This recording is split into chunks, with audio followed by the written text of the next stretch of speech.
네, 간담회 시작 전에 배우분들과 박희원 감독님 인사 말씀 부탁드릴게요. 타겟의 연출을 맡은 박희권입니다.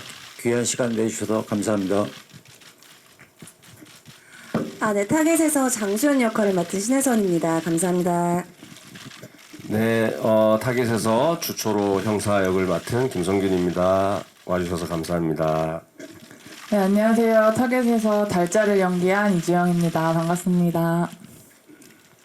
네, 이제 객석에 계신 기자님들께 마이크를 넘기도록 하겠습니다. 질문 있으신 기자님들은 손을 들어주시면 저희 스텝이 마이크를 전달해 드리도록 하겠습니다. 네, 저 위쪽에, 네. 네, 안녕하세요. 저 헤럴드팝 이미지 기자인데요. 저 박희곤 감독님, 신혜선 배우님, 이주영 배우님께 질문 드릴게요. 박희곤 감독님은 워낙 이제 그 영화에 좀 현실에 있을 법한 일을 무섭게 너무 담아내신 것 같은데 좀 조사를 얼마만큼 하셨고 영화에 좀 어떤 걸 녹여내고 싶으셨는지 궁금하고요. 그리고 신혜선 배우님은 첫 스릴러인데 왜 캐스팅하셨는지도 궁금하고 좀 스릴러 퀸 도전에 있어서 이런 면에서 좀 잘했다고 칭찬해 주시고 싶으신 부분이 있으면 좀 말씀해 주시고요.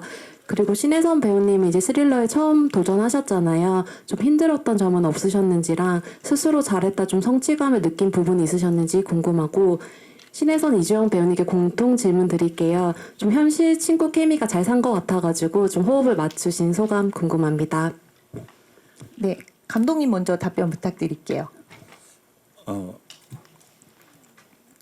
사실 이 이야기는 아무것도 없는 것에서 픽션으로 시작한 것은 아니고요. 2020년 1월 SBS 그것이 알고 싶다와 한 1, 2주 간격으로 JTBC 뉴스루뽀에서 공통적으로 공교롭게 그 중고거래의 그놈을 다룬 뉴스하고 프로그램이 있었습니다.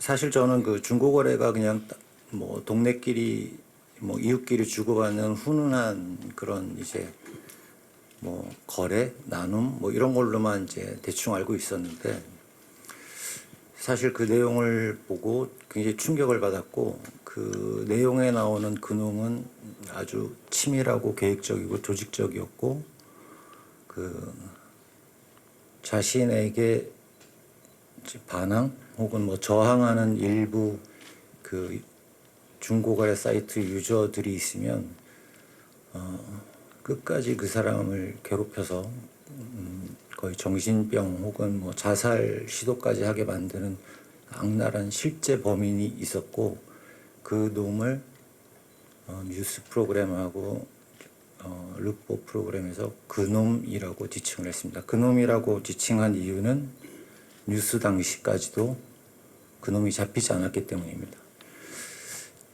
이 이야기가 이제 처음 저희 시나리오 발달의 시작이었고 참 희한한 일인데 그 프로그램을 제가 다른 작품을 준비하던 제작사 피어나의 대표님도 보셨다고 하시더라고요. 그래서 서로 이제 그런 공감대가 형성이 돼서 이제 서로 시나리오에 대한 회의를 하고 시나리오를 쓰기 시작했던 것 같아요. 그러니까 시작부터 철저히 현실에 기반했던 시나리오고 저희가 영화를 촬영하던 중에 필리핀에서 그놈은 검거가 됐습니다. 그래서 그 조직도 와해가 됐지만 다른 프로그램에서 다루었던 그놈은 아직 잡히지 않고 있습니다. 그 실제 피해 사례, 그 다음에 이제 그 사이에 있었던 경찰과 피해자와의 관계 이런 것들을 이제 픽션으로 엮으면서 이 시나리오가 완성이 됐고요. 그래서 영화의 목표 자체도 철저하게 현실감이 느껴지는 영화가 만들어지면 좋겠다. 그래서 시나리오도 개개인의 감정보다는 관계, 좀 드라이하지만 관계로 풀어야 되겠다는 게 이제 과정의 숙제였던 것 같습니다. 두 번째 질문이 이제 혜선 씨 캐스팅 얘기가 맞죠? 네, 감독님 마이크 조금만 더 가까이 부탁드릴게요. 네. 그 혜선 씨 캐스팅 얘기가 맞으시죠? 네. 시나리오를 이제 제작사 대표님하고 투자사 대표님, 뭐 그다음에 투자팀장 이렇게들 이제 회람하시고 의견들을 내셨는데 항상 하는 얘기지만 이름을 적어내서 저희가 그날 좀 재밌게 회의를 했는데 4명 다 신혜선 씨를 적었어요. 그래서 저희도 스스로들 놀랐는데 아마 이런 역할을 하기에 연기력을 갖춘 배우 그리고 현실감을 살릴 수 있는 배우 극중의 수연이라는 진취적이고 능동적인 인물이 이제 무너져 가다가 후반부의 마지막 용기와 힘을 내보는 이런 과정을 연기할 수 있는 배우는 신혜선 씨밖에 없지 않았나 이렇게 생각합니다. 네, 이어서 신혜선 씨 답변 부탁드릴게요. 우선은 감사드립니다, 감독님. 저는 스릴러 처음 해봤는데요. 어려웠던 점을 여쭤보셨었죠. 사실은 이게 이제 초반에 시작하기를 이제 정말 점점 옥죄어 오잖아요. 뭐 문자부터 시작해서 아니면 뭐 조금씩 내 일상에 조금씩 더 스며드는 괴롭힘을 이제 하는데 우리 그놈이 그게 제가 이제 촬영하면서 가장 어려웠던 점은 그 간극이라고 해야 되나? 얼마만큼 무섭고 얼마만큼 피 말릴 것인지에 대한 단계성이 좀 저도 겪어본 일이 아닌지라 그리고 사실은 이게 이제 정말 직접 자기가 겪는 것과 아니 뭐 매체나 이런 거를 통해서 보는 것과 좀 느껴지는 게 다른 것 같더라고요. 그래서 뭐 예를 들면 뭐 문자로 괴롭힘을 받는 다 그런 거는 뭐 내가 겪은 일이 아니라 매체로만 봤을 때는 아이고 힘들겠네 이 정도일 것 같다라는 생각을 우리 영화를 찍기 전에는 그 정도의 생각을 가지고 있었다면 이걸 찍을 때는 그냥 정말 작은 트러블 그러니까 그냥 모르는 사람한테 문자만 와도 너무 무섭겠다라는 게 확 더 공감이 됐었어가지고요. 그런 걸 조금 더 잘 이게 얼마나 공포스러운 일인가 나의 일상이 조금씩 이렇게 남한테 이렇게 남한테 이렇게 침해를 당한다는 것이 한 사람으로서 얼마나 공포스럽고 불편한 것인지를 좀 잘 느껴질 수 있게 해보고 싶었습니다. 이 질문이 맞나요? 네. 그리고 아까 이제 이주영 씨하고의 케미에 대한 질문. 네네. 케미 너무 좋았고요. 제가 얼마 전에 어떤 인터뷰에서 저는 99점을 얘기했는데 언니는 90점을 얘기해가지고 네, 처음 만났을 때부터 언니가 너무 귀엽고 너무 괜찮으세요? 너무 귀엽고 또 이제 약간 틱틱대면서 잘 챙겨주는 언니 동생의 관계였었는데 그걸 언니가 너무 잘 살려주시고 너무 편하게 해주셔가지고 케미는 너무 좋았습니다. 네, 이주영 배우님도 답변 부탁드릴게요. 네, 저도 좀 현실에서 좀 저희가 볼 수 있는 그런 좀 편하고 서로 어느 정도는 좀 막대하기도 하는 그런 친구의 케미를 보여드리고 싶었는데 그게 다른 분들이 보셨을 때는 어떠셨을지 저도 되게 궁금했는데 저는 이제 좀 영화를 볼 때 친구가 나올 때 약간 저거 좀 너무 친구끼리인데 가식적이지 않나? 이런 생각이 들면 몰입이 깨지더라고요. 저는 개인적으로. 그래서 그렇게 하지 않으려고 조금 노력했던 것 같아요. 네. 네, 저 케미 관련한 질문 나와서 김성균 씨랑 신혜선 씨한테 같이 여쭤볼게요. 지금 두 분의 호흡도 되게 인상적이었는데요. 범죄 신고를 시작으로 연이어 사건들이 벌어지면서 함께 추적하는 관계의 변화를 담아내 주셨는데 두 배우분들의 호흡은 어땠는지 함께 작업하신 소감도 같이 말씀 부탁드릴게요. 호흡 정말 너무 좋았어요. 그래서 선배님 처음 뵀을 때부터 저는 이제 뭐 워낙 선배님이야 성격이야 너무 좋은 걸로 유명하시니까 근데 아무래도 조금 이제 아우라가 약간 카리스마가 좀 있으시잖아요. 그래서 고맙습니다. 그래서 혹시나 조금 무서운 선배님이시면 어떡하나 이런 걱정도 사실 안 한 건 아니거든요. 그래서 처음 뵀을 때 굉장히 긴장을 많이 하고 갔었는데 너무 옆집 오빠 같으신 거예요. 그래서 너무너무 편하게 했고 현장에서도 너무 편하게 해주시고 그리고 또 주영사가 이제 수연이랑 같이 이제 관계가 진전된다고 하니까 멜로 같은데 같이 이제 붙고 떨어지고 하면서 조금 성장하는 그런 모습들도 너무 제가 같이 연기하면서도 그게 너무 느껴져가지고요. 그래서 선배님한테도 의지를 많이 했지만 그것처럼 주영사한테도 많이 의지가 됐던 게 선배님 덕분인 것 같습니다. 네. 네. 아이고 감사합니다.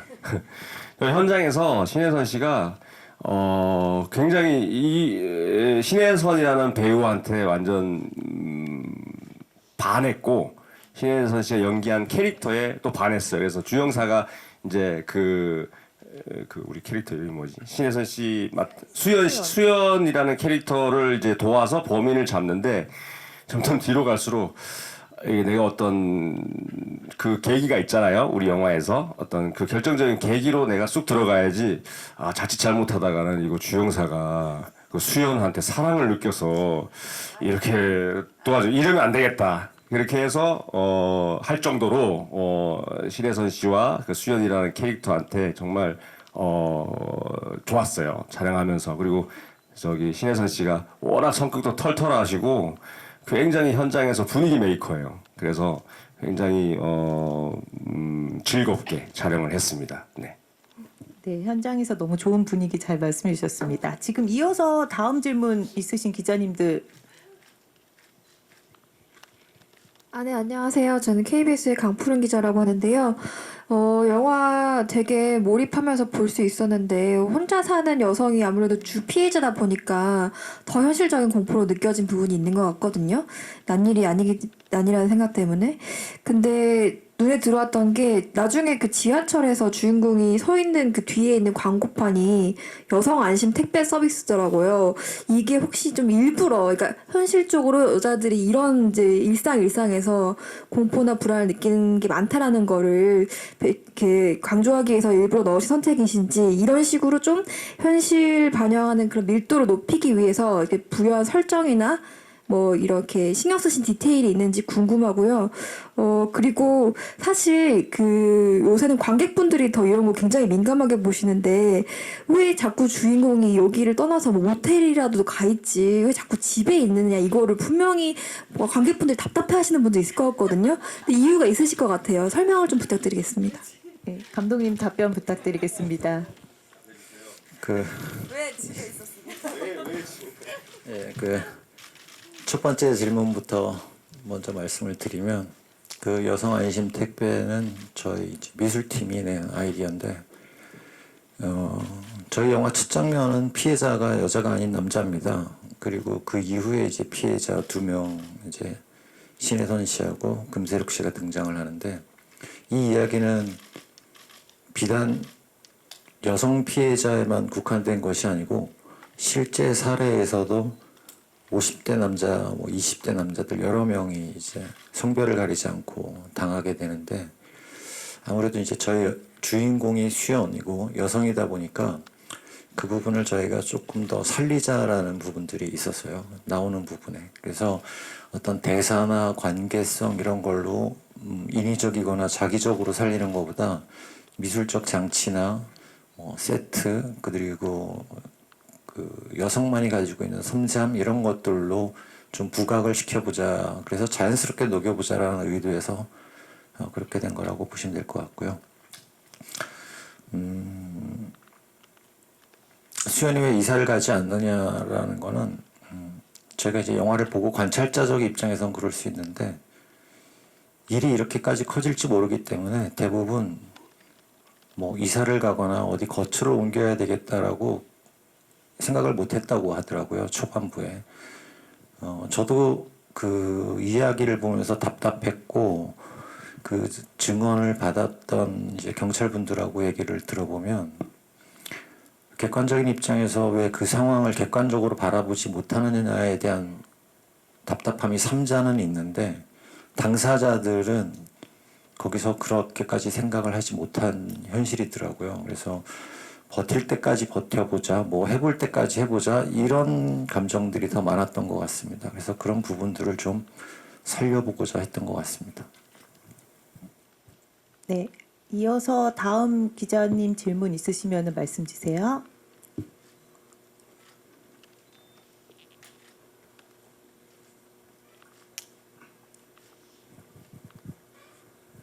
네, 기자님 질문 조금 여기. 네. 네, 안녕하세요. 디스패치 김지호 기자라고 하는데요. 감독님하고 김성균 배우님께 질문 드릴게요. 감독님, 먼저 영화 결말이 사이다인 느낌보다는 굉장히 처절한 좀 엔딩이었다고 생각이 됐어요. 혈투가 있었고 주인공들이 너무 많이 다쳤다는 느낌? 이게 보는 입장에서 되게 쫄깃하고 현실적이었는데 통쾌함 대신 이런 쫄깃함을 택하신 이유가 그렇게 있으실지 그 점에 대해서 말씀 부탁드리고요. 김성균 배우님께는 액션을 소화하셨는데 몸을 던져서 하시는 그런 프로페셔널한 액션이라기보다 역시 좀 현실적인 느낌이 되게 강하게 느껴지더라고요. 그래서 어떤 점을 중점적으로 액션을 준비하셨는지 또 뭐 그 과정에서 있었던 에피소드라든지 아니면 조금 뭐 부상 당하신 건 있으신지 좀 자세히 말씀 부탁드릴게요. 네, 감독님 먼저 답변 부탁드릴게요. 저희 영화에 나오는 액션 장면은 사실 어떤 목표를 향해 가거나 무엇을 얻기 위한 도구로 사용하는 액션이 아니고 혜선이 씨가 이제 한 수연이라는 캐릭터, 성균 씨가 한 주초로라는 캐릭터 모두 생존을 해야 되는 본능에 가까운 액션이어야 된다고 생각을 했어요. 그래서 조금 기교라든가 화려함이라든가 이런 거보다는 살아남기 위해 상대방을 제압할 수밖에 없는 상황, 그것들을 좀 묘사하는 방향이 아니었나 싶습니다. 감독님 결말에 대한 아까 질문도 있었거든요. 네, 그러니까 뭐 말씀하신 대로 기자님께서 말씀하신 대로 저희는 뭐 통쾌함이나 사이다 이런 거보다는 그 처절함이라는 목표를 향해서 간 게 맞는 것 같고요. 그래서 뭐 합을 맞춘다라든가 이런 것의 촬영의 시간보다 그 컷들을 찍을 때 감정적인 부분에 대한 설명을 성균 씨하고 많이 얘기를 나눴던 것 같아요. 그래서 이때 주초로의 감정은 어떨까, 표정은 어떨까 이런 부분들이 주로 이제 촬영장에서 성균 씨하고 나눴던 대화 같습니다. 네, 이어서 김성균 씨 답변 부탁드릴게요. 그 엔딩 씬 찍을 때 아까 감독님 말씀하셨듯이 뭐 어떤 짜여진 합이 아니라 진짜 내가 살기 위해서 그리고 우리 또 수연을 살리기 위해서 그리고 그놈을 미치도록 그놈을 잡기 위해서 어떤 처절한 그런 액션이었기 때문에 그래서 이제 뭐 불필요한 어떤 뭐 합의 뭐 이렇게 자잘한 합이 없었던 것 같고 그냥 그 상황에서 최선의 선택이 이제 그런 엔딩 때 그를 잡았던 그 액션인데 그때는 진짜 짐승 한 마리 잡는 느낌이었어요 진짜. 그 진짜 야생 동물 한 마리 잡는 뭐 그런 심정이었고 그 액션이 굉장히 경제적으로 우리 감독님이 진짜 그 스태프들이랑 콘티랑 어떤 그 사전 준비를 되게 잘 했던 것 같아요. 그래서 촬영장 갈 때 마음의 준비를 엄청 하고 갔거든요. 보통 제가 기억했던 이전에 촬영에서 액션씬 같은 경우는 너무너무 고생했던 기억들이 많아서 촬영장 가면서 아이고 오늘은 죽었다 이거 다 언제 찍냐 이러고 갔는데 생각했던 것보다 굉장히 착착착착착 그렇게 저 배우로서는 그 이전에 그 고생스러웠던 촬영에 비해서 굉장히 덜 저는 고생을 했는데 결과물이 굉장히 잘 나오는 거예요. 그래서 굉장히 경제적인 감독님이시다. 경제적인 경제팀이다. 우리 팀은 그런 생각을 했었어요. 예. 그 느낀 점은 그런 거였습니다. 촬영장에서. 예. 네, 답변 감사합니다. 저희 이어서 다음 질문 기자님 있으시다고 하셔서 네. 네, 안녕하세요. YTN 강내리 기자입니다. 영화 재밌게 잘 봤습니다. 저 신혜선 씨한테 질문 드리고 싶은데요. 데뷔 10년 차신데 스릴러는 또 처음이라고 하시니까 스릴러 이때까지 좀 아껴두신 건지 아니면 좀 이번 작품에서 어떤 부분이 굉장히 마음에 끌려서 선택을 하시게 된 건지가 궁금하고요. 그 연기하신 수연 캐릭터가 중고거래 피해자이기도 하지만 또 어떻게 보면 굉장히 또 평범한 직장인의 모습을 표현해야 되는 부분이 있어서 그런 부분 어떻게 준비하셨는지 궁금합니다. 아, 스릴러를 아껴뒀던 건 아니고요. 그냥 어쩌다 보니 네, 이번에 스릴러라는 장르도 한번 경험해 볼 수 있었어서 전 너무 좋았고요. 너무 좋았고요. 그리고 정말 그 스릴러라는 장르를 진짜 해보고 싶었어요. 그러던 차에 정말 제안을 주셔서 너무 딱 타이밍도 잘 맞고 해서 했었고요. 그리고 이제 시나리오를 보면 영화 아까 질문해 주셨지만 그게 마지막 부분이 막 사이다라거나 아니면 막 권선징악에 막 시원하게 막 권선징악을 막 보여주고 이런 부분이 없어서 뭔가 오히려 더 현실적이다라는 그런 느낌이 더 들어서 저는 시나리오가 굉장히 마음에 들었었고요. 그리고 이제 수연이도 이제 평범한 직장인이라는 게 그런 표현이 맞는지 모르겠으나 어쨌든 저는 제가 지금까지 경험은 많지 않지만 제가 맡았던 역할 중에서는 가장 평범한 가장 내 주변에서 가장 많이 뭐라고 표현을 해야 될까요, 감독님? 그러니까 가장 어떤 특별한 능력이나 뭐 어떤 캐릭터성을 가지고 있는 친구가 아니었거든요. 가장 무색에 가까운 캐릭터였었어요. 그래서 그런 점도 저한테는 좀 매력 있게 다가왔었고, 그래서 가장 고민이 됐었던 지점은 이 친구가 이런 일이 막 진행이 되면 될수록 어떤 반응을 보이고 그럴 것인가가 저한테는 되게 고민이 됐어서 그런 지점도 이제 연기를 하면서 좀 재미있겠다라는 생각이 들었습니다. 네. 네, 캐릭터에 대한 말씀 주셔가지고 김성균 씨랑 같이 이주영 씨에게도 같이 질문을 드릴게요. 지금 수연의 주변 인물인 주영사하고 달자 모두 우리 주변에 있을 법한 현실적인 캐릭터입니다. 두 배우분들도 이 캐릭터의 리얼리티를 위해서 특별히 준비하신 부분이 있는지 궁금해서요. 각각 말씀 좀 부탁드릴게요. 특별히 준비한 거는 특별하지 않게 하려고 생각을 했던 것 같아요. 그러니까 뭐 형사로서 형사는 이럴 것이다, 뭐 저럴 것이다, 이렇게 뭐 특별한 그 우리가 흔히 생각하는 형사의 어떤 그런 것들보다는 그냥 그 대본의 흐름대로 사건의 처음에는 이거 좀 시큰둥하게 기존의 여타 다른 사건들처럼 접근을 했다가 그냥 나에게 오는 자극들만 신경을 쓰자. 이게 형사라는 직업보다는 내 자극 그리고 이 또 그 피해자의 어떤 그 사건의 심각한 정도를 그냥 바라보는 약간 관객의 입장이랑 비슷한 그런 모습을 갖고 있는 게 더 괜찮겠다 싶어서 그런 식으로 생각했던 것 같아요. 그렇게 굉장히 특별하지 않게 생각을 했던 게 그랬던 것 같습니다. 네. 네.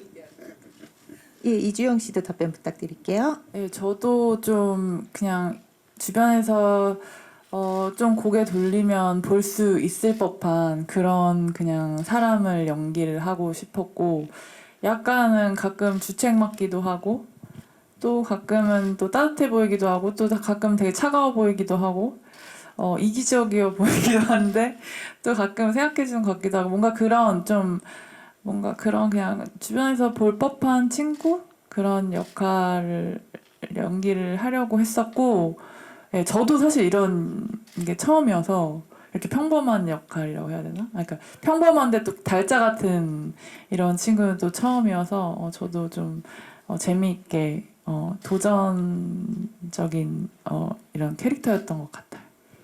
네, 답변 감사합니다. 이어서 다음 질문 있으신 기자님 마이크 전달드릴게요. 네, 저 중앙일보 나원정 기자입니다. 영화 잘 봤습니다. 저는 감독님과 다른 배우분들께 질문이 있는데 감독님께는 먼저 아까 그 남성 피해자도 있다고 하셨는데 왜 지금의 그 여성 주인공을 택하셨는지 그리고 그 사건의 전개 과정에서 그 인테리어 업체에서 일을 하면서 집을 짓는 과정이 굉장히 공들여서 그려지는데 이러한 선택을 하신 이유가 궁금하고요. 또 극 중에 좀 답답한 부분이 이렇게 경찰이 선뜻 나서서 조사하기 힘든 어떤 정황들을 많이 그리셨잖아요. 그래서 실제 영화를 위해서 조사하시면서 왜 이렇게 이제 범인들도 안 잡히고 피해자들이 제대로 이렇게 대처를 받지 못하는지 이제 느끼신 바가 있으면 한 말씀 부탁드리고요. 다른 전원께 좀 가벼운 질문 드리는 거는 워낙 중고거래 많이 하니까 이런 영화도 나온 건데 혹시 본인이 좀 기억에 남는 중고거래 경험이 있으신지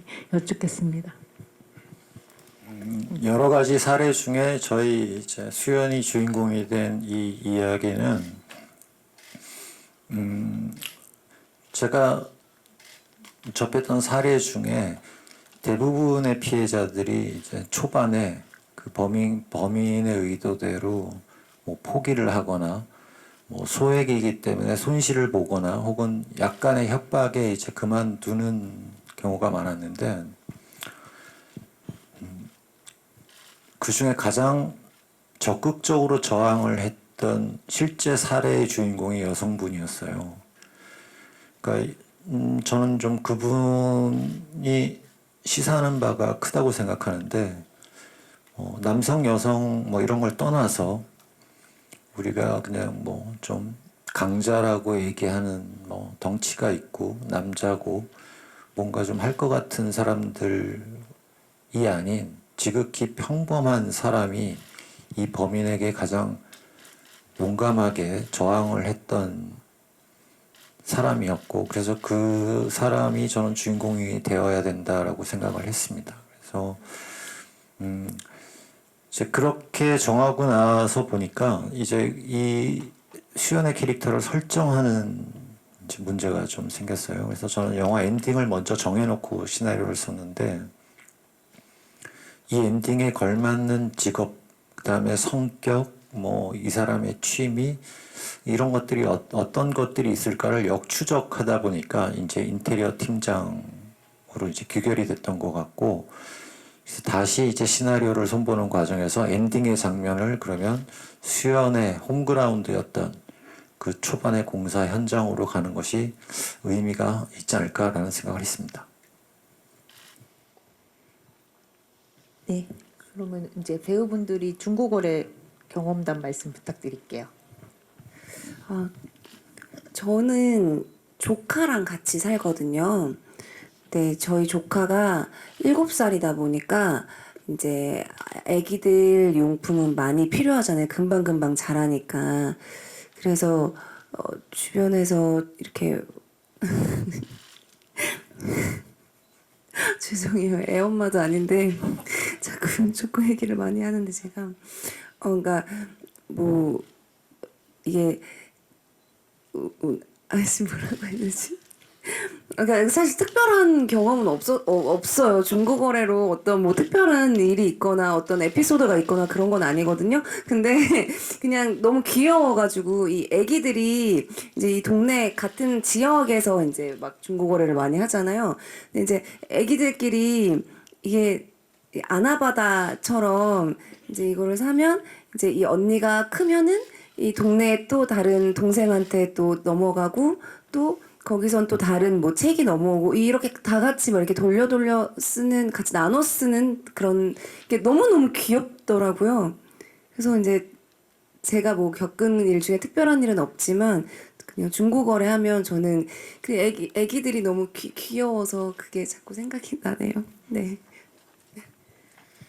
이게 중고거래 사이트를 보면 이런 그 있더라. 동네마다 물품들이 다 다르대요. 어떤 동네는 뭐 주얼리, 보석, 무슨 명품 백 이런 거 나오는 동네가 있는데 제가 사는 동네는 단독 주택 단지예요. 그래서 우리 동네는 주로 뭐가 올라오냐면 뭐 컨테이너, 땔감, 뭐 장작, 인야, 땅 뭐 이런 게 이런 게 올라와요. 그래서 저희는 이제 겨울에 되면은 좀 장작이 많이 필요해요. 제가 캠핑도 좋아하고 그래서 작년 겨울에 땔감을 한 1루베 정도 이게 단위가 있거든요. 1루베 뭐 이런 식으로 하더라고요. 굉장히 싸게 샀어요.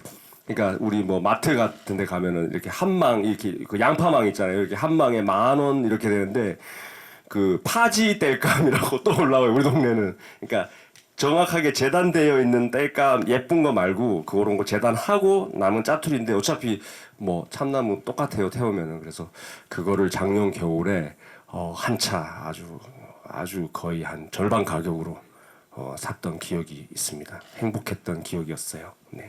네, 감사합니다. 이어서 이주영 씨. 저도 사실 중고거래를 조금 안 한 지가 좀 돼가지고 기억이 지금 더듬더듬 올라가는데 잘 기억이 안 나는데 제가 들었던 이야기 중에 이제 동거하던 커플이 헤어질 때 이제 남자가 여자 물건을 이제 막 판 거예요. 공동 소유나 뭐 이런. 네. 근데 이분이 밖에 이제 거기서 같이 안 지내다가 어느 날 당근을 지금 거기 사이트를 봤는데 자기 물건이 막 올라온 것 같더래요. 그래서 이제 경찰 신고를 했는데 경찰이 정말 여기서처럼 똑같이 계속 이거는 이런 식으로 그러니까 신고하는 거 절차 이런 것도 너무나 까다롭고 또 동거를 했기 때문에 이게 또 더 까다롭고 막 이런 걸 제가 들었었어요. 그래가지고 이걸 보면서 제가 만약에 이런 것들을 모르고 뭐 아니면 뭐 한 10년 전에 뭐 이런 거 봤으면 영화를 봤으면 이거 너무 거짓말 같은데? 라고 할 수도 있었을 텐데 이제 요즘에 또 너무 흉흉한 일들도 많고 또 주변에서도 저도 그런 이야기들을 듣고 하니까 너무 소름 끼치고 좀 너무 현실적이라서 저도 영화를 너무 무섭게 봤고 그랬던 것 같아요. 네, 저희 배우. 아까 그 기자님 질문에 제가 답변을 하나 못 드렸던 것 같아서 지금 생각이 나서 말씀을 드려도 될까요? 그 주영사를 위시로 한 경찰들이 이 사건 초반에 적극적으로 수사에 나서지 못하는 이제 상황을 묘사한 부분은 참 안타깝지만 현실이 그렇게 돼 있더라고요. 대부분 온라인으로 거래가 되고 있기 때문에 온라인상으로 추적이 일단 쉽지 않은 데다가 그러니까 목적성을 가진 범인들은 그 VPN이라는 통신 도구를 사용해서 여러 나라의 서버를 거쳐서 다시 우리나라 어느 지역에 이제 거래하는 것처럼 돼 있어서 경찰은 기본적으로 관할이 정해져 있는데 그 관할을 어떻게 해야 되는지를 참 정하기 힘든 거죠. 범인들은 그 약점을 알고 시작을 했고 그런데 또 이 사이버 수사대에서 벌어지는 이 범죄 중에 사건 통합이 이제 시간이 걸리는 경우들이 많습니다. 그래서 그것들을 이제 경찰청 본부에서 사건의 중대함에 따라 광수대로 옮기느냐 안 옮기느냐를 이제 검토하신다고 하던데 거기까지도 시간이 걸리는 거죠. 그건 이제 경찰이 늦어서라기보다 현실 앞에 놓여 있는 이제 상황인데 범인들은 이미 그 상황을 다 알고 이제 그 기간 동안에 범죄를 저지르고 빠지니까 사실은 경찰들 입장에서 수사를 하지만 잡을 수 없거나 잡기 힘들다는 건 알고 이제 수사를 시작하는 현실이니까 경찰들이나 형사분들도 사실 수사를 시작하기 전에 이미 힘이 많이 빠진 상태시더라고요. 그래서 그 부분을 좀 전달해보고 싶었습니다. 네, 답변 감사합니다. 이어서 질문 있으신 기자님. 네. 네, 저 세계일보 엄영준 기자입니다. 영화 잘 봤고요. 감독님한테 질문이 있는데요. 여기 참석하시진 않으셨지만 여기 이제 임철수 씨를 등장시키는데 여기서 본부장이었던가요? 하여튼 굉장히 그 정황적으로 하여튼 그 신혜선 씨가 남자를 부시할 수밖에 없는 그런 존재들로 좀 그려지는 부분들이 있는데 어떤 장치로서 이분을 이제 등장시켰는지 이제 캐릭터 설정을 어떻게 하셨는지 궁금하고요. 그 다음에 마찬가지로 이제 범인 같은 경우에도 범인이 상당히 그 다재다능한 좀 존재로 그려지는데요. 말하자면 뭐 육체적으로도 경찰을 제압할 수 있을 정도로 힘을 가졌고, 그 다음에 이제 그 굉장히 그러니까 IT 지식도 풍부한 뭐 이런 사람으로 그려지는데 뭐 범인의 캐릭터 설정은 왜 이렇게 하셨고 어떤 의도가 있으셨는지 궁금합니다. 그 다음에 하나 더 추가하자면 이거 좀 중고장터 주가가 떨어질 것 같은 영화인데 이 중고 거래를 이렇게 하면 좀 안전하게 할 수 있지 않을까라고 좀 뭐 영화를 만드신 입장에서 말씀을 주시면 좋을 것 같아요.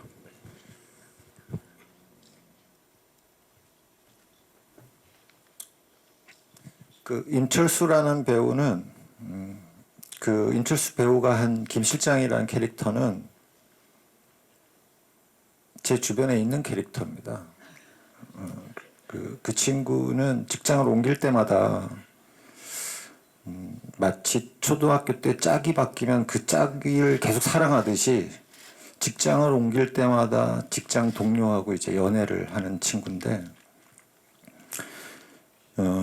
때에 따라서 자기하고 의견이 맞아서 연애를 시작하는 경우도 있지만 일방적으로 이제 짝사랑을 한 경우도 많아요. 근데 그 짝사랑을 위해서 굉장히 노력을 많이 하더라고요. 저희가 이제 좀 말릴 정도였는데 40대 초반대였는데 그래서 제가 한 번은 그런 생각이 들더라고요. 그 상대 여자분의 입장이 돼 봤는가. 저희는 이제 제 친구 입장만 생각을 했었는데 그래서 도리어 이제 알고 지내는 이제 여성 지인분들한테 제가 내 친구 중에 이런 친구가 있는데 만약에 너한테 그렇게 되면 어떡할 것 같냐 그랬더니 다들 뭐 이렇게 특별히 말은 안 하는데 다 비슷한 감탄사를 내시더라고요.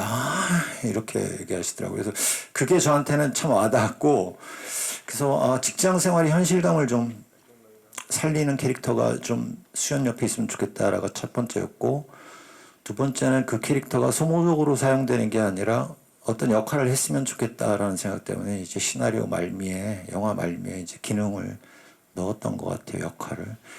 그래서 임철수 캐릭터에 대해서는 조금 그렇게 현실감을 더하는 부분을 위해서 설정했다고 보시면 될 것 같습니다. 그리고 중고거래 얘기가 두 번째 질문이죠. 범인 캐릭터요. 저희가 이런 IT나 뭐 이런 좀 통신에 능숙한 뭐 이런 캐릭터들을 이제 평소에 되게 뭐 연약하거나 뭐 안경도수가 굉장히 높거나 뭐 흔히 말하는 오닥구를 형상화하려고 그런 외모나 그런 성격으로들 많이 묘사했던 것 같아요. 그런데 굳이 그래야 하는가라는 이제 생각을 했고 그냥 이 사람도 역시 우리 주변에 있는 평범한 느낌의 외모를 가진 사람 아닐까. 그리고 후반부에 나오는 액션도 사실은 뭐 대단한 그런 기술을 보여주거나 이런 게 아니라 단순히 본인의 완력에 이제 버티는 혹은 정신력에 버티는 액션이라 캐릭터 존재 자체도 거기서도 평범한 현실적인 이야기라는 것에 어울리는 캐릭터로 잡았던 것 같습니다. 네, 마지막 문제는 굉장히 제 분야가 아니라서 사실 힘든 질문이긴 한데 연출부하고 제작부가 저희가 이런 회의를 하다가 왜 중고거래를 그러면 직접 이때까지 우리나라 사람들은 만나서 하고 있지? 라는 이야기를 우리끼리 한 적이 있어요. 근데 그때 나온 되게 재미있는 그리고 저도 들었던 얘기여서 우리나라 사람들이 중고거래에 희한한 키워드가 있는데 중고거래의 정이라고 하더라고요. 그러니까 잘 쓰세요. 고맙습니다. 뭐부터 불신의 정. 뭐 이게 잘 작동되는지 안 되는지. 그래서 우리나라 사람들은 뭐 물건만 보는 게 아니라 이 물건을 누가 파는지까지 봐야 직성이 풀리는 사람들인 거죠. 이런 이야기를 저희끼리 했었어요. 그래서 이제 다른 나라는 어떻게 하고 있나, 뭐 혹은 우리나라에도 다른 사례가 있는 거 아닌가라고 봤더니 일부 국가에서 에크로 서비스를 하더라고요. 구입하는 사람이 돈을 공공의 통장이죠. 그러니까 관리하는 사이트에 디파짓 해놓으면 물건을 받은 사람이 이 물건이 마음에 드는지 일주일 안에 오케이를 하면 그 돈을 찾아갈 수 있고, 일주일 안에 반품을 하면 그 돈은 다시 줬던 사람한테 돌아가는 이제 무인 거래 같은 거죠. 그래서 앞으로 이런 범죄를 좀 막으려면 그런 방법이 뭐 있지 않을까, 이런 생각이 지금 듭니다. 네. 지극히 비전문가적인 대답이라 죄송합니다. 네, 답변 감사합니다. 저 이어서 질문 있으신 기자님 마이크 전달 드릴게요. 네, 안녕하세요. 저 헤럴드 경제 이현정 기자라고 합니다. 감독님께 한 가지 여쭤볼게요. 아까 질문의 연장선인데요. 사례에 접했던 것 중에 가장 그러니까 적극적으로 저항했던 실제 사례 주인공이 여자였다, 이렇게 말씀을 해주셨는데, 실제로 실제 주인공이 어느 정도 수준으로 적극 저항했는지, 그리고 그분을 뭐 개인적으로 만나거나 좀 인터뷰는 하셨는지, 좀 그런 부분이 궁금합니다. 그 실제 사례가 저희 영화에 바로 녹아 있는 건 바로 금세록 씨가 했었던 혜진이라는 캐릭터입니다. 실제로 그 집에 찾아왔고, 그 집안에 침범도 했고, 그래서 아슬아슬하게 이제 탈출을 했죠. 사실은 그 실제 주인공은 거기까지였는데, 거기서 이제 수연이라는 캐릭터를 이제 앞과 뒤를 확장해서 좀 더 확장성을 가진 캐릭터로 주인공을 이제 만들었고요. 그래서 저는 이제 그 혜진의 캐릭터를 교차 편집으로 넣을 때 사실 내부적으로 갑론을박이 좀 있었어요. 근데 저는 이 내용은 들어가야 된다라는 생각을 했고, 다행히 세록 씨가 그 부분의 연기를 너무 잘해줘서 현실감을 더 살리지 않았나 싶습니다. 이게 첫 번째 이제 답이 될 것 같고요. 두 번째 질문. 그 실제 저 이제 경찰분들하고 형사분들 이제 만나서 얘기를 이제 그것이 알고 싶다고 JTBC 뉴스에 나왔던 루포를 보고 이제 여러 가지 이제 여러 군데 수소문을 내서 이제 경찰분들하고 접촉을 했는데, 사실 이 피해자들께서 뭐 경찰 입장에서는 일단 개인정보고 이래서 이제 직접 뭐 정보를 저한테 주실 수는 없다고 하셨고, 또 뭐 다른 채널로라도 연락을 드렸는데 대부분 그때를 얘기하기 싫어하시더라고요. 그리고 그 사건의 순서도 이게 전화, 뭐 온라인, 그리고 뭐 문자 이런 걸로 수시로 오다 보니까 그 사건을 조사했던 경찰분들께서도 피해자들이 사건을 시간적으로, 상황적으로 일목요연하게 정리를 못하는 공통점이 있으셨다고 하시더라고요. 일단은 그분들은 그래서 이제 그 직접 저하고 만나는 거는 좀 거절을 하셨고, 그리고 경찰 조서 내용도 저희가 이제 볼 수 없었기 때문에 그 이후부터는 이제 인터넷에 올라온 사례들을 가지고 저희들이 이제 만나게 됐고, 거꾸로 이제 제 지인들 중에 제가 이 시나리오를 쓰고 있다라고 얘기를 했더니, 지인들 중에 이제 크고 작은 사기 피해, 그 다음에 돌아보니 본인이 큰 위협이 될 수 있었다, 이제 이런 아이디어를 준 적이 있어요. 그래서 그 사례들이 저한테 굉장히 도움이 많이 됐던 것 같습니다. 일례로 제 후배가 쇼파를 팔았는데, 그 쇼파를 갖고 나갈 수 없으니까 당연히 집으로 이제 구매자를 불렀는데, 연락할 때부터 이제 남자분인 걸 알았던 거죠. 그리고 아무렇지도 않게 본인도 이제 집에 들어오시게 했고, 또 소파를 보고 소파를 판매했고, 별 문제 없이 이제 거래가 끝났는데, 제가 이 시나리오를 이런 내용이다라고 얘기했더니 본인이 그 상황을 돌아보고 며칠을 잠을 못 잤다고 하더라고요. 자기는 이제 별 일이 없었음에도 불구하고 그런 일이 있었다면 어떨 뻔했나, 뭐 이런 이야기들을 해서 그렇다면 그런 유사한 사례들이 꽤 있지 않을까 싶어서 이제 지인들 또 지인들의 지인들을 통해서 이제 만나고 뭐 크고 작은 사기 그다음에 그 사기 이후에 느꼈던 뭐 공포감 이런 것들을 이제 조사하면서 도움이 많이 됐던 것 같습니다. 네, 이제 시간 관계상 마지막 질문 받고 마무리하려고 합니다. 마지막 질문 있으신 기자님들 손 들어오시면은 저희가 마이크 전달 드릴게요.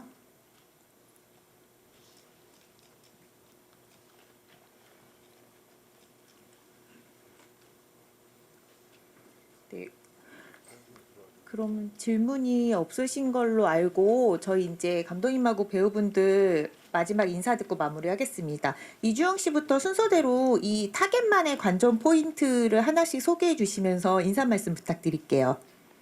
네, 저도 오늘 영화를 처음 봤거든요. 그래서 좀 기대도 되고, 어떻게 나왔을지 조금 오래전에 찍어서 궁금하기도 하고 했었는데, 제가 이제 이 영화를 보면서 느낀 거는, 이게 뭐 중고 거래 사이트에 대한 뭐 비난이나 그런 게 절대 아니고, 그러니까 제가 보면서 느낀 건 저희가 이런 피해를 당한 뭐 중고 거래든 요즘에 또 막 여러 이슈들에서 그런 피해를 당한 분들에 대해서 그냥 어떻게라고 하긴 하지만 정말로 그분들이 어떤 아픔과 공포를 느꼈을지는 헤아릴 수 없잖아요. 근데 저는 이 영화를 보면서 이 사람들이 이런 카톡 하나에도 문자 하나에도 이렇게 극심한 공포에 시달렸겠구나라는 걸 되게 많이 공감할 수 있었고 그 부분이 저희 영화에서 되게 좋은 점이라고 생각을 했고요. 또 수연의 캐릭터가 아까 그 혜진이가 이제 그렇게 이제 경찰을 찾아가서 얘기하는 거기까지라고 그걸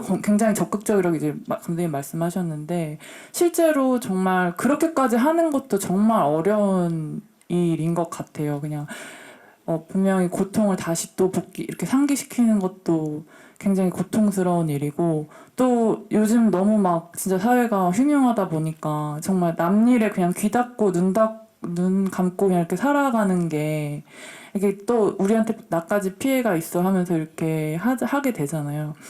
그러니까 제가 얼마 전에 사람들이랑 비폭력에 대한 이야기를 나누는 기회가 있었는데 거기서 이제 이런 제가 생각을 했었어요. 그러니까 외면도 폭력인 것 같더라고요. 그러니까 우리가 외면하지 않고 좀 더 관심을 갖고 들여다봐주고 하나라도 더 이렇게 해줬을 때 사회가 조금이라도 변할 수 있지 않을까라는 생각을 했었는데 오늘 이 수연 캐릭터를 저도 이렇게 시나리오로 책으로 봤을 때랑 또 직접 이 영화로 봤을 때 또 느낌이 너무 달랐는데 그러니까 좀 저런 사람이 사회에 많았으면 좋겠다라는 좀 바람 같은 것도 생기게 되고 또 이제 그 피해자들에 대해서 그런 약간 좀 그런 공감도 많이 생기게 됐고 그래서 제가 나오는 영화이지만 너무 저는 재밌고 이제 좋게 봤습니다. 감사합니다.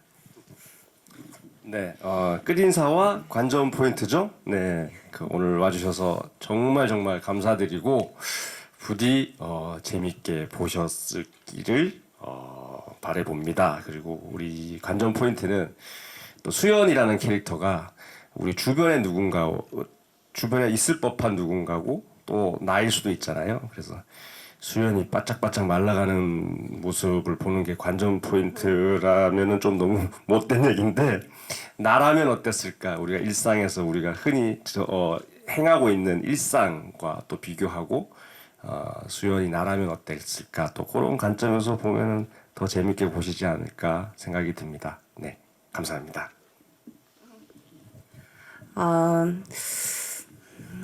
이제 여름이 다 가고 있으니까요. 마지막 여름에 그냥 뭐 사실 뭐 거창할 필요 없이 정말 그냥 스릴러 영화로서 그냥 스릴을 느낄 수 있다면 그것만으로도 충분히 즐거운 시간을 드릴 수 있지 않을까 해서요. 정말 그냥 이제 마지막 여름에 그냥 재밌게 보실 수 있는 영화였으면 좋겠습니다. 네, 감사합니다.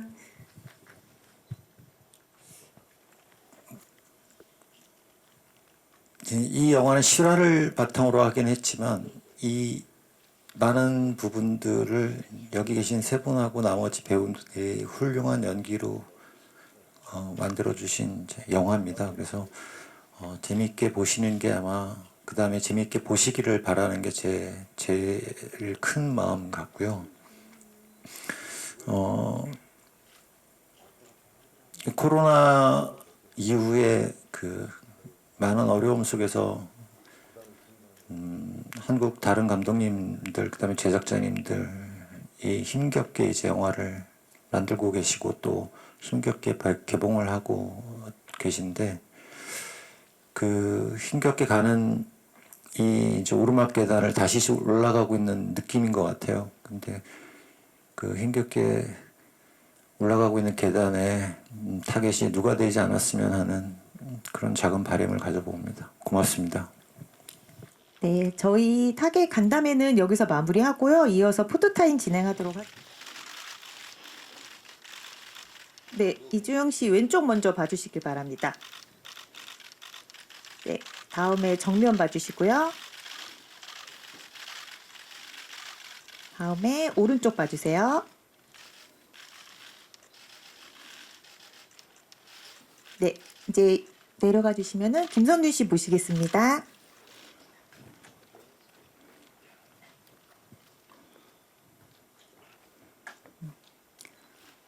네, 가운데 서주시고, 네, 먼저 왼쪽 먼저 봐주시겠어요? 네. 그다음에 정면 봐주시고요.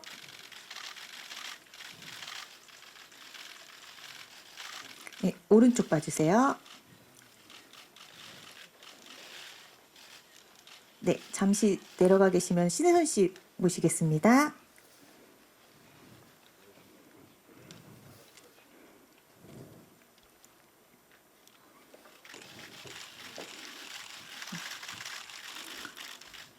네, 먼저 왼쪽 먼저 봐주세요. 네, 가운데 정면 봐주시고요.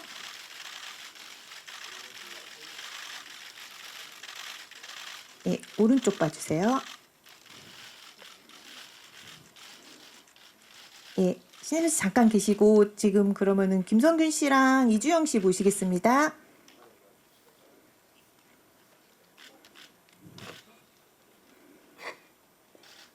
저희 주연 배우 3분 단체 촬영하겠습니다.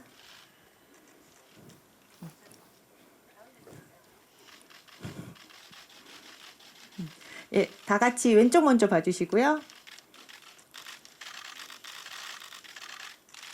예, 정면 봐주시고요.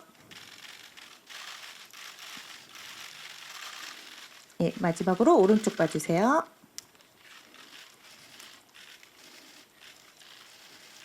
예, 이제 감독님 모시고 다 같이 포토타임 진행하겠습니다.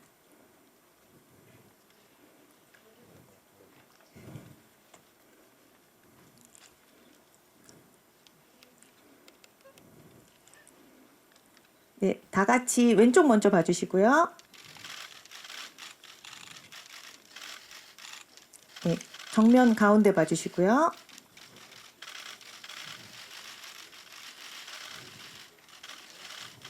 네, 오른쪽 봐주세요.